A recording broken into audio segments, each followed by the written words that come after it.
खोप उपलब्ध गराउन मोदीलाई ओलीको आग्रह। नेपाल सुरक्षित नभई भारत जोगिन नसक्ने प्रधानमन्त्री ओलीको भनाई। ओलीको वक्तव्य पार्टी एकताको विपक्षमा रहेको खनाल नेपाल समूहको निष्कर्ष। संसद विघटन फिर्ता भए हस्ताक्षर स्वतः फिर्ता हुने। पछिल्लो 24 घण्टामा 4472 सङ्क्रमित थपिए, 92 जनाको ज्यान गयो। कडा सुरक्षाबीच सुर्खेतको राउटे बस्ती सील। घटनाबारे राउटे समुदाय अनभिज्ञ। देउवा पर्चनर नेपालबीच प्रदेश सरकारका विषयमा छलफल। प्रेस काउन्सिलमा अध्यक्ष नियुक्तप्रति विपक्षी गठबन्धनका पत्रकार सङ्गठनको आपत्ति। चीनमा 2021 भित्रै 70% नागरिकता खोप दिने तयारी र पोर्चुगललाई हराउँदै जर्मनी युरो U21 च्याम्पियन। पल पलको खबरका लागि नवीन खबर हेर्दै गर्नुहोला। यसलाई सब्स्क्राइब पनि गर्न नभुल्नुहोला। प्रधानमन्त्री केपी शर्मा ओलीले नेपाल सुरक्षित नहुँदासम्म भारत पनि कोरोनाको महामारीबाट जोगिन नसक्ने तथ्य बुझ्न भारतका प्रधानमन्त्री नरेन्द्र मोदीसँग आग्रह गर्नुभएको छ। बीबीसी हिन्दीलाई दिएको अन्तर्वार्तामा प्रधानमन्त्री ओलीले नेपाललाई अलग राखेर भारतमा मात्र कोरोना भाइरस महामारी नियन्त्रण हुन नसक्ने प्रश्न गर्नुभएको हो। नेपाल भारत बीचको सम्बन्ध चिली र अर्जेन्टिना जसँगको जस्तो होइन भन्दै प्रधानमन्त्री ओलीले भन्नुभयो, भारतमा मात्र नियन्त्रण गर्छु भनेर हुँदैन, नेपालमा पनि नियन्त्रण हुनुपर्छ, किनभने दुवै मुलुकबीच खुला सिमाना छ। बोर्डर सिल गरे पनि मान्छेहरू लुकीछिपी आवत जावत गर्छन्। नेपाल र भारत बीचको सम्बन्ध अरू देशको जस्तो नभएको स्मरण गराउँदै प्रधानमन्त्री ओलीले भारतीय समकक्षी मोदीलाई आग्रह गर्दै भन्नुभयो, खुला सिमाना सहितको छिमेकी र मित्र राष्ट्रको हैसियतमा भारतले नेपाललाई खोपको प्राथमिकतामा अन्य देश जस्तो व्यवहार गर्नु हुँदैन। यी सबै कुरालाई ध्यानमा राखेर मोदीजीले नेपाललाई सहयोग गर्नुपर्छ। महामारीमा के चीनले नेपाललाई बढी सहयोग गरिराखेको छ भन्ने प्रश्नमा दुवै छिमेकी महामारीको समयमा सघाइरहेको भन्दै ओलीले भन्नुभयो, यो समयमा राजनीतिलाई बिचमा ल्याउनुहुन्न, यो खोपको मामिला हो, यसबारे राजनीति गर्नु जरुरी छैन। दुवै छिमेकी देशले खोपसहितका स्वास्थ्य सामग्री दिएका छन्, यसका लागि म धन्यवाद दिन चाहन्छु। भारतसँगको गलत बुझाइ र असमझदारी हटेको भन्दै उहाँले विगतको अँध्यारोमा अल्झिएर होइन, चम्किलो भविष्यलाई पछ्याउँदै अघि बढ्न जरुरी रहेको समेत बताउनु भएको छ। राउटे युवतीमाथि दुर्व्यवहार भएपछि जिल्ला प्रशासन कार्यालय सुर्खेतले राउटे बस्ती सिल गरेको छ। राउटे समुदायबाटै पीडित युवतीमा जोखिम बढ्ने त्रासका कारण कडा सुरक्षाको बीचमा बस्ती सिल गरिएको हो।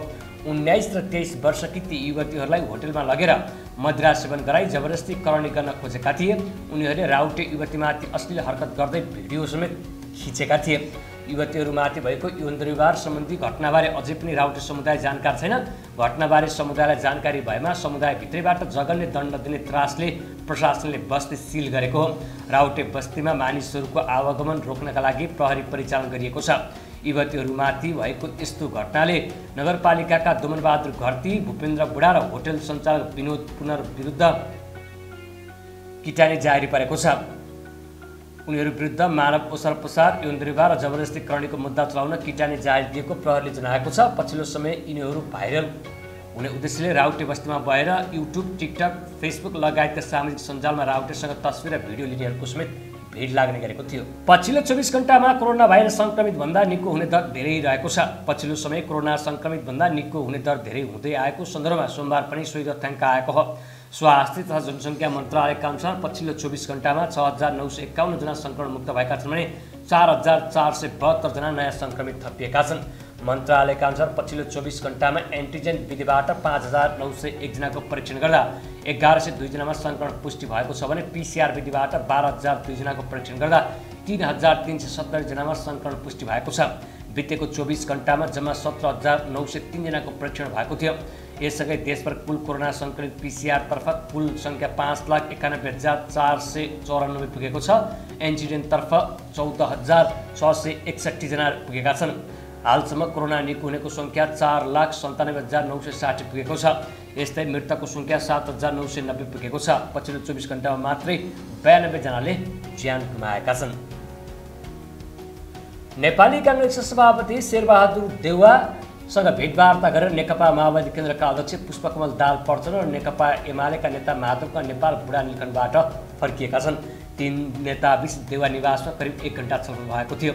4 बजेतिर बुढा नीलकण्ठ पुगेका प्रचण्ड नेपाल र देउवाबीच प्रदेश सरकारको विषयमा समेत छलफल भएको एक नेताले बताएका छन्। प्रदेश 2 र गण्डकी प्रदेशमा कसरी अगाडि बढ्ने भन्नेबारे छलफल हो, ती नेताले भने। प्रदेशहरूमा पनि आफ्नो गठबन्धनको सरकार बनाउन विपक्षी दलहरूले गृह कार्य गर्दै आएका छन्। जनता समाजवादी पार्टी जसपाका अध्यक्ष महन्त ठाकुर पक्ष एमालेका अध्यक्ष केपी शर्मा ओलीसँग सहकार्य भएको छ भने जसपाका अर्का अध्यक्ष उपेन्द्र यादव पक्षसहित काङ्ग्रेस माओवादी केन्द्र र एमालेका नेता नेपाल समूहबीच गठबन्धन बनेको छ। प्रदेश 2 मा यादव निकट लालबाबु राउत मुख्यमन्त्री छन्। मुख्यमन्त्री राउतको जसपाका ठाकुर पक्षलाई सरकारबाट हटाएका छन् भने काङ्ग्रेस र माओवादीलाई सरकारमा लैजाने तयारी गरेका छन्। यसबारे छलफल गर्न प्रचण्डले बिहान नेता नेपाल र देउवासँग अलग अलग भेटेका थिए। त्यसपछि भने बुढा नीलकण्ठमा 3 नेताबीचको सामूहिक भेटवार्ता भएको थियो। कामचलाउ सरकारले मन्त्री परिषद विस्तार र पुनर्गठन गर्नु असंवैधानिक भएको भन्दै सर्वोच्च अदालतमा रिट दर्ता भएको छ। अधिवक्ता दिनेश त्रिपाठी, कञ्चन कृष्ण नेउपाने, राजकुमार सुरवाल, सीतादेवी अधिकारी, वीरेन्द्र प्रसाद शाह र शालिग्राम सापकोटाले रिट दायर गरेका छन्। सर्वोच्च अदालतका सूचना अधिकारी देवेन्द्र ढकालले रिट दायर भएको सूचना दिनुभएको छ। यो रिटमाथि मङ्गलबार अर्थात् पेशी तोकिएको छ। कामचलाउ सरकारले मन्त्री परिषद विस्तार गर्न नमिल्ने भन्दै यो विस्तारमा मन्त्री भएकालाई काम गर्न नदिनु र आउँदा दिनमा पनि मन्त्री परिषद विस्तार नगर्नु भनेर अन्तरिम आदेशमा गरिएको रिट निवेदकले बताएका छन्। प्रधानमन्त्री केपी शर्मा ओलीले गएको शुक्रबार जनता समाजवादी पार्टीका 10 जना र नेकपा एमालेका 2 जना नेतालाई समेटेर मन्त्री परिषद विस्तार गर्नुभएको थियो। सुदूरपश्चिम प्रदेशका मुख्यमन्त्री त्रिलोचन भट्टले मङ्गलबार प्रदेश सभामा विश्वासको मत लिनुहुने भएको छ। मुख्यमन्त्री भट्टले संविधानको धारा 188 बमोजिम विश्वासको मत लिन आइतबार प्रदेश सभा सचिवालयमा प्रस्ताव दर्ता गराउनु भएको हो। प्रदेश सभा सचिवालयका सचिव रामसिंह धामीका अनुसार मङ्गलबार बिहान 9 बजे बस्ने प्रदेश सभा बैठकमा मुख्यमन्त्रीले विश्वासको मत लिनुहुनेछ। सुदूरपश्चिममा हाल नेकपा एमालेमा नेकपा माओवादीको नेतृत्वको सरकार छ। 52 सदस्यीय प्रदेश सभामा नेकपा एमालेका सभामुखसहित 25 जना, माओवादी केन्द्रका 13 जना, नेपाली काङ्ग्रेसका 12 जना र जनता समाजवादी पार्टीका 2 जना प्रदेश सभा सदस्य रहेका छन्। विश्वासको मतको लागि मुख्यमन्त्रीलाई 27 जना प्रदेश सभा सदस्यको साथ चाहिन्छ। एमालेको माधवकुमार नेपाल पक्षका सांसदहरू हाल सरकारमा नै रहेको र एमाले संसदले सरकारलाई दिएको समर्थन फिर्ता नलिने निर्णय गरेको छ। प्रदेश सभामा एमालेका 25 मध्ये माधवकुमार नेपाल पक्षका 18 जना सांसदहरू रहेका छन्। पूर्व प्रधानमन्त्री एवं जनता समाजवादी पार्टीका संघीय परिषद अध्यक्ष डाक्टर बाबुराम भट्टराईले देशमा पाइला पाइलामा षड्यन्त्र भइरहेको बताउनु भएको छ। गृह जिल्ला गोर्खामा पत्रकारहरूसँग कुरा गर्दै नेता भट्टराईले यस विषयमा प्रमुख दलका सबैजसो प्रमुखहरू नेताहरू जानकार रहेको बताउनु भएको छ। मलाई प्राप्त भएको सूचना प्रधानमन्त्रीलाई पनि थाहा छ, तर सबै तैचुप मैचुप भएका हुन्। यो धेरै लुकेको विषय होइन, भट्टराईले भन्नुभयो। बन्द कोठामा त अरू पनि बोल्छन्, तर पूर्व प्रधानमन्त्री र देशलाई माया गर्ने मान्छे भएको र यी शक्तिहरूको तागत र अवस्था देखेको भएर अब आँप खासखुस गरेर बस्नुहुन्न। नागरिकलाई सुसूचित गर्नुपर्छ। मैले चाहिँ बोलेको हो, उचित समयमा यो कुरा खुल्छ। आफूले अहिले षड्यन्त्रभित्रको नीतिगत मात्रै कुरा बाहिर ल्याएको भन्दै भट्टराईले त्यसभित्रको प्राविधिक कुरा भने हार जित नभएसम्म बाहिर भन्न नमिल्ने बताउनु भएको छ। आफूले प्राप्त गरेको सूचना अनुसार देशभित्र र बाहिरका प्रतिगमनकारी शक्तिहरू मिलेर संविधान र लोकतान्त्रिक गणतन्त्रलाई उल्ट्याउने र देशलाई अनिश्चयको अँध्यारो सुरुतिर धकेल्ने षड्यन्त्र भइरहेको उहाँको दाबी समेत रहेको छ। अर्थमन्त्री विष्णुप्रसाद पौडेलले चुरे क्षेत्रबाट 1 डोका माटो वा 1 डोको गिटी वा बालुवा पनि नउठाउने बताउनु भएको छ। नेपाल आर्थिक पत्रकार सङ्घले आयोजना गरेको बजेट कानुनका चुनौती र तिनका समाधानका विषयमा गरेको भर्चुअल छलफल कार्यक्रममा बोल्दै अर्थमन्त्री पौडेलले सरकार चुरेको संरक्षणमा प्रतिबद्ध रहेको बताउँदै चुरे क्षेत्रमा कुनै पनि प्रकारका उत्खनन नहुने बताउनु भएको छ। त्यस क्षेत्रको 1 डोको माटो पनि नजिकिने उहाँले स्पष्ट पार्नु भएको हो। उहाँले भन्नुभयो, चुरे संरक्षण नेपाल र नेपालको सुन्दर भविष्यका निम्ति चुरेको संरक्षण सर्वाधिक महत्त्वपूर्ण विषय हो। चुरे क्षेत्रमा हामीले कुनै पनि प्रकारको उत्खननका काम नगर्ने, माटो, ढुङ्गा, गिटी, बालुवा कुनै पनि चिज उत्खनन नगर्ने, चुरे क्षेत्रको सम्पूर्ण रूपमा संरक्षण गर्ने दृष्टिकोण अघि सारिएको छ। चुरे शिवालिक भावर क्षेत्रबाट नदी क्षेत्रबाट हामी 1 डोको माटो वा 1 डोको गिटी वा बालुवा पनि हामी उठाउँदैनौँ। छलफलमा मन्त्री पौडेलले आर्थिक वर्ष 2078-79 को बजेट कार्यान्वयन गर्न सरकारले ठोस पहल कदमी लिने बताउनु भएको छ। उहाँले आउँदो आर्थिक वर्षका निम्ति ल्याइएको बजेट कार्यान्वयन हुने बताउनु भएको हो। चुनावी सरकारले ल्याएको बजेट कार्यान्वयन हुन कठिन हुन सक्ने आशंका गरिएको प्रति लक्षित गर्दै उहाँले बजेट कार्यान्वयन र चुनावको विषय सँगसँगै अगाडि बढ्ने बताउनु भएको छ। भौतिक पूर्वाधार तथा शहरी विकास मन्त्री अमरबहादुर थापाको राजीनामा माग गर्दै एमाले कर्णाली प्रदेशसभा बैठक अवरुद्ध गरेको छ। सोमबारदेखि सुरु भएको प्रदेशसभाको 8औं अधिवेशनको पहिलो बैठकमा सभामुखले कार्यसूची अघि नबढाउँदै एमाले सांसदहरू उठेर विरोध जनाएका थिए। एमाले प्रदेश सदस्य दलका नेता यामलाल कणेलले फौजदारी अभियोग प्रमाणित भइसकेको व्यक्तिलाई मन्त्री बनाइएको भन्दै मन्त्री थापाको राजीनामा मागेका हुन्। जनप्रतिनिधिहरूलाई अपमानित हुने गरी अदालतले करार पुष्टि गरिसकेका व्यक्तिलाई सरकारले मन्त्री बनाएर सभाको मर्यादामाथि नै प्रश्न उठेको छ। बैठकको सुरुमै नेता कणेलले भने अपराध पुष्टि भइसकेका व्यक्ति सार्वजनिक पदमा बस्न नपाउने तर्क राख्दै नेता कणेलले सरकारले निर्णय नसच्याउँदासम्म बैठक अगाडि नबढ्ने अडान राखेका थिए। यो सरकार राजनीतिक अपराधी सम्मिलित सरकार हो। अदालतले करार पुष्टि भएका व्यक्ति झण्डा हल्लाउँदै यो सभामा प्रवेश गरेका छन्। सजाय भोगिसकेको व्यक्ति सार्वजनिक पदमा बस्न नपाइने व्यवस्था छ, नेता कणेलले भनेका छन्। 5वटा पत्रकार सङ्गठनले सरकारले आफ्ना विरुद्ध लेख्ने मिडियामाथि अङ्कुश लगाउन प्रेस काउन्सिल नेपालमा कार्यकर्ता नियुक्त गरेको आरोप लगाएका छन्। सोमबार संयुक्त विज्ञप्ति जारी गर्दै प्रेस युनियन, प्रेस चौतारी, प्रेस सङ्गठन, प्रेस मञ्च र प्रगतिशील पत्रकार मञ्चले आफ्ना विपक्षमा लेख्ने मिडियामाथि अङ्कुश लगाउने र निर्वाचनमा धाँधली गराउने योजना अनुसार प्रधानमन्त्री केपी शर्मा ओलीले काउन्सिलमा कार्यकर्ता नियुक्त गरेको आरोप लगाएका हुन्। विज्ञप्तिमा भनिएको छ, पछिल्लो पटक पत्रकार आचार संहिताको पालना गराउने र निर्वाचन आचार संहिताको अनुगमन समेत गर्ने अनौपचारिक निकायको रूपमा रहेको प्रेस काउन्सिल नेपालको अध्यक्ष नियुक्तिको प्रक्रिया र नियत हेर्दा आफ्ना विपक्षमा लेख्ने मिडियामाथि अङ्कुश लगाउने, निर्वाचन धाँधली गराउने योजना अन्तर्गत प्रधानमन्त्री केपी शर्मा ओली लागेको स्पष्ट छ।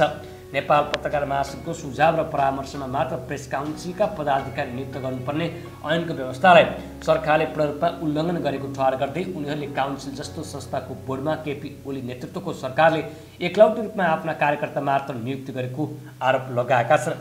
यस्तै सङ्गठनहरूले काउन्सिलका अध्यक्ष भवानी बरालको मुद्दा विचाराधीन रहेको अवस्थामा सर्वोच्च अदालतले 2074 साल श्रावण 31 गते मुद्दाको अन्तिम टुङ्गो नलागेसम्म नियुक्त भएको पदको काम गर्न रोक लगाएको विशेष समेत विज्ञप्ति मार्फत स्मरण गराएका छन्। सामाजिक सञ्जाल व्हाट्सएप इमो मार्फत चिट्ठा परेको भन्दै पीडितहरूबाट 2,10,000 रुपियाँ ठगी गरेको आरोपमा प्रहरीले वीरगञ्जबाट एकजनालाई पक्राउ गरेको छ। पक्राउ पर्नेमा वीरगञ्ज महानगरपालिका 18 का नीरज कुमार सिंह छन्। उनले व्हाट्सएप इमो मार्फत 25 लाखको चिट्ठा परेको र त्यसका लागि कर तिर्नुपर्छ भन्दै पीडितहरूबाट विभिन्न व्यक्तिको नाममा रहेको ब्याङ्क खाता र मोबाइल वालेटमा रकम जम्मा गर्न लगाई ठगेको पाइएको प्रहरीको भनाइ छ।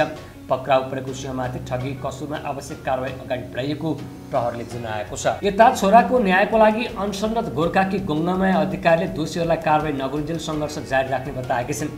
सोमबार एक विज्ञप्ति जारी गर्दै उनले घटनाको पुनः अनुसन्धान गर्न अन्तर्राष्ट्रिय मानवाधिकार सङ्गठन तथा संयुक्त राष्ट्रसङ्घलाई आग्रह समेत गरेकी छिन्। 2061 साल जेठ 24 गते आजकै दिन गङ्गामायाको 17 वर्षीय छोरा कृष्ण प्रसाद अधिकारीले तत्कालीन विद्रोही नेकपा माओवादीका कार्यकर्ताले अपहरण पश्चात चितवनको बक्कलहर चोकमा निर्ममतापूर्वक हत्या गरेका थिए। उनले घटनाको अनुसन्धानमा सहयोग गर्न, घटनाको सत्यता स्थापित गर्न र जेवार रहेकाहरूलाई सजाय दिन व्यक्ति र निकायले नै अपराधलाई संरक्षण गरेको देख्दा आफू थप पीडित भएको बताएकी छिन्। आफूले आफ्नो पीडा सुनाउँदा पनि सबैले सहानुभूति व्यक्त गर्ने तर ठोस काम नगरेको पनि उनको गुनासो छ। किनकि मेरा छोरालाई मार्ने व्यक्तिहरू माओवादी पार्टीका कार्यकर्ता थिए र उनीहरू शक्ति र सत्तामा थिए, विज्ञप्तिमा भनेकी छिन्। गङ्गामाया र उनका पति नन्दप्रसाद अधिकारी 2068 माघ 22 गतेदेखि आमरण अनसन सुरु गरेका थिए। अनसनकै क्रममा 2071 असोज 6 गते नन्दप्रसाद अधिकारीको मृत्यु भएको थियो। आफ्ना प्रिय निर्दोष छोराछोरी तथा आफन्त मारिएका तर न्यायका लागि सङ्घर्ष गर्न नसकेका सबै आमाबाबु तथा आफन्तजनको पीडा अनुभव गर्ने म सरकारवाला व्यक्ति तथा संस्था समक्ष अपिल गर्छु, उनले भनेकी छन्। दोस्रो लहरको कोरोना महामारीका कारण रूपन्देहीको भैरवा निर्माणाधीन गौतम बुद्ध अन्तर्राष्ट्रिय विमानस्थलको काम पछिल्लो पटक थप भएको समयमा पनि सम्पन्न नहुने देखिएको छ। सन् 2017 भित्रै सक्ने गरी सन् 2014मा सुरु गरिएको विमानस्थलको निर्माणको समय अवधि हालसम्म 5 पटक थपिएको छ। आयोजना सुरु भएको पहिलो वर्षमै आएको महाभूकम्प, संविधान जारीपछि मधेस केन्द्रित दलहरूले गरेको आन्दोलन, भारतीय नाकाबन्दी तथा ठेकेदार र पेटी ठेकेदार बीचको आपसी विवादले धकेलिँदै गएको विमानस्थल निर्माणको काम गत वर्षदेखि भने कोरोना महामारीका कारण प्रभावित बनेको छ। विमानस्थल निर्माण आयोजनाका प्रमुख इन्जिनियर प्रवेश अधिकारीका अनुसार पछिल्लो पटक गत जनवरीमा सकिएको विमानस्थल निर्माणको म्याद 6 महिनाका लागि थपिएको थियो, जो आगामी जुन 30मा सकिँदैछ। हालसम्म आयोजना निर्माणको 96% भन्दा बढी काम सम्पन्न भइसके पनि क्ल्यारिभेसन फ्लाइटको लागि जहाज र प्राविधिक आउन नसक्दा परीक्षणको काम बाँकी रहेको जनाइएको छ। चीनमा यस वर्ष लक्षित जनसङ्ख्याको कम्तीमा 70%लाई कोभिड-19 विरुद्धको खोप दिइने भएको छ। चिनिया जनस्वास्थ्य आयोगका उपप्रमुख चङ यी सिंहले चीनमा समुदाय स्तरमा कोभिड-19 का केही सङ्क्रमणका घटना देखिएको भन्दै त्यसले कोभिड-19 को रोकथाम र नियन्त्रणमा थप सचेतना आवश्यक रहेको देखाएको बताउनु भएको छ। खोप कार्यक्रमका बारे आम जनतालाई हिचकिचाहट नराख्न आह्वान गर्दै उहाँले खोपको ग्रेट वाल निर्माण गर्ने जनता र सरकारबीच हातेमालोको आवश्यक रहेको बताउनु भएको छ। आयोगका अनुसार हिजोसम्ममा चीनमा 76 करोड 30 लाखभन्दा बढी डोज खोप लगाइसकिएको छ। विश्वमै कोरोनाको सबभन्दा बढी खोप लगाउने मुलुक चीन नै भएको छ। भारतको राजधानी नयाँ दिल्लीमा सोमबारदेखि मेट्रो ट्रेनको सेवा फेरि सुचारू गरिएको छ। कोरोना महाभाइरसको दोस्रो लहरका कारण अस्तव्यस्त भएको दिल्लीमा सङ्क्रमणको दर घटेसँगै मेट्रो रेल सेवा फेरि थालन गरिएको हो। कोरोना सङ्क्रमण बढेपछि लगाइएको लकडाउन बिस्तारै खोल्ने क्रममा गत 10 मेमा रोक लगाइएको मेट्रो सेवा फेरि सुरु गरिएको हो। यद्यपि अहिले भने 50% मात्र यात्रु राखेर चलाउन अनुमति दिएको छ। जोर बिजोर वार पार र पसलहरू पनि खोल्न दिएको, तर सुरक्षाको उपाय पनि पालना गर्नुपर्ने मुख्यमन्त्री अरविन्द केजरीवालले जनाउनु भएको छ। दिल्लीमा गत अप्रिलमा दैनिक 10,000 नयाँ सङ्क्रमित फेला परेको थियो भने आइतबार 381 जनामा मात्रै सङ्क्रमण फेला परेको जनाइएको छ। बितेको 24 घण्टामा भारतमा 1,636 जनामा सङ्क्रमण देखिँदा 2,427 जनाको मृत्यु भएको थियो। पोर्चुगलको युवा टोलीलाई हराउँदै जर्मनी U21 च्याम्पियनसिपको च्याम्पियन बनेको छ। स्लोभेनियामा गए राति भएको खेलमा पोर्चुगललाई 1-0ले पराजित गर्दै जर्मनीले उपाधि जितेको हो। जर्मनीलाई च्याम्पियन्स बनाउन लुकास एनमेचाले दोस्रो हाफमा गरेको गोल नै निर्णायक बन्यो। जर्मनीले लगातार तेस्रो सिजन फाइनलको यात्रा तय गर्दा दोस्रो पटक च्याम्पियन बन्न सफल भएको हो। जर्मनी 2017 को च्याम्पियन बन्दा 2019मा स्पेनसँग 2-1ले पराजित भएको थियो। पोर्चुगल तेस्रो पटक फाइनलमा पुगे पनि उपाधिबाट विमुख बन्न पुग्यो। पोर्चुगलले 1994 र 2015मा फाइनल खेलेको थियो। पोर्चुगल 1994मा इटालीसँग अतिरिक्त समयमा 1-0 तथा 2015मा स्विडेनसँग पेनाल्टी सुटआउटमा 4-3ले पराजित भएको थियो। सही सूचना, ज्ञान र मनोरञ्जनका लागि नवीन खबर हेर्दै गर्नुहोला। धन्यवाद।